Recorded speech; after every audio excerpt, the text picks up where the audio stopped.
আমি আপনাদেরকে একটা তথ্য দিয়ে রাখি।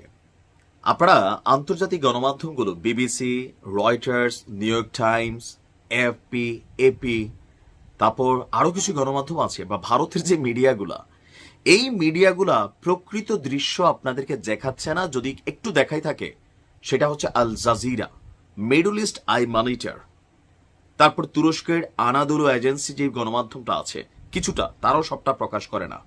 এরপর আছে ইরানের তাসনিম নিউজ। এই গণমাধ্যমগুলো যারা কানেক্টেড আছেন আপনারা কিন্তু মোটামুটি দৃশ্যটা জানা আছে যে ইসরায়েলের যেই পরিমাণ ক্ষয়ক্ষতি ইরান গত 5 দিনে করছে, আন্তর্জাতিক গণমাধ্যমগুলো এর 10 ভাগ মাত্র প্রকাশ করছে। আর বাকিটা কেন করছে না?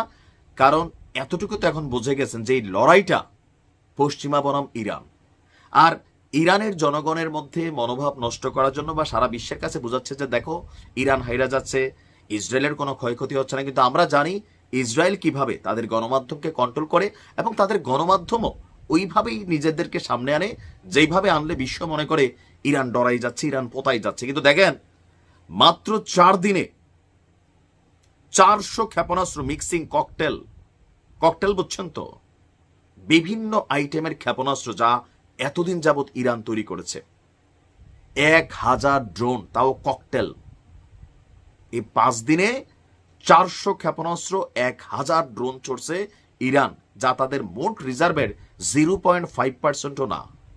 তাহলে বুঝতে পারেন যে এই মুহূর্তে ইসরায়েলের অবস্থানটা কি। দর্শক, ইসরায়েলের আকাশে রীতিমতো প্রতিদিনই ক্ষেপণাস্ত্র বৃষ্টি ঝরাচ্ছে ইরান। তথ্য বলছে 400 ব্যালিস্টিক ক্ষেপণাস্ত্র, 1000 বিভিন্ন টাইপের ড্রোন ছুড়েছে আপনার ইরান। আর এই তথ্য এবার সামনে আনছে কে? মার্কিন গণমাধ্যম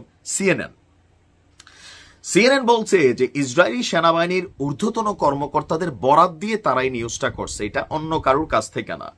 যে গত শুক্রবার থেকে শুরু হওয়া এই কয়েকদিনের ঝড়ে এই পরিমাণ ছুটছে আর ইসরায়েলের আকাশ প্রতিরক্ষা সিস্টেমকে মোটামুটি নাস্তানাবুদ করে দিয়েছে।